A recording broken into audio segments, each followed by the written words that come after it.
बिस्मिल्लाहिर्रहमानिर्रहीम। मैं दीना की वाम से ये बात करना चाहता हूँ कि हालात नहायत संगीन है, नहायत संगीन है।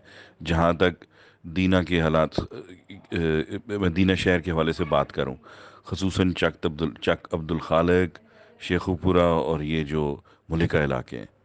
मेरी अभी ज़िला इंतज़ामिया के बड़े ज़िम्मेदार अफसरान से बात हो रही थी, और वो सख्त परेशान हैं कि लोगों ने लॉकडाउन के मामले को बिल्कुल सीरियस नहीं लिया, और ज़्यादा जो केसेस हो रहे हैं वो लोगों के मेल जोल, दावतें और एक दूसरे के घरों में आने जाने से हो रहे हैं।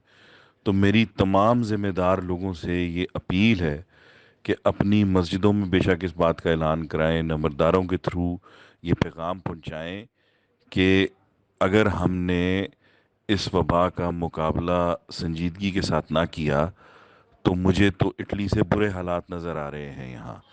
और ये मेरी आपसे खुदारा खुदारा इल्तिजा है, अपील है, खसूसन दीना के लोगों से, कि अपने जो लोग बाहर से आए हुए हैं उनको सख्ती से कहें कि वो अपने घरों में रहें, अपने आप को खुद सेल्फ क्वारंटाइन करें, लोगों से मेल जोल ना रखें।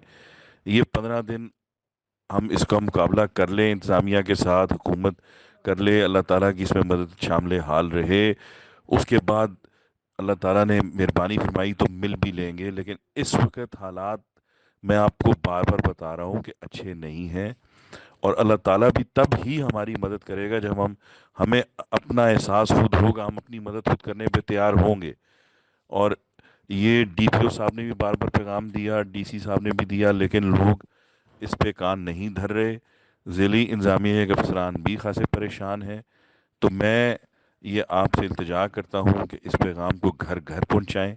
मामला संजीदा है कि लोग लॉकडाउन को सीरियस नहीं ले रहे और उसी तरह मेल जोल रख रहे हैं, और दावतें भी हो रही हैं, एक दूसरे के घरों में भी जा रहे हैं, खसूसन वो लोग जो बाहर से आए हुए हैं।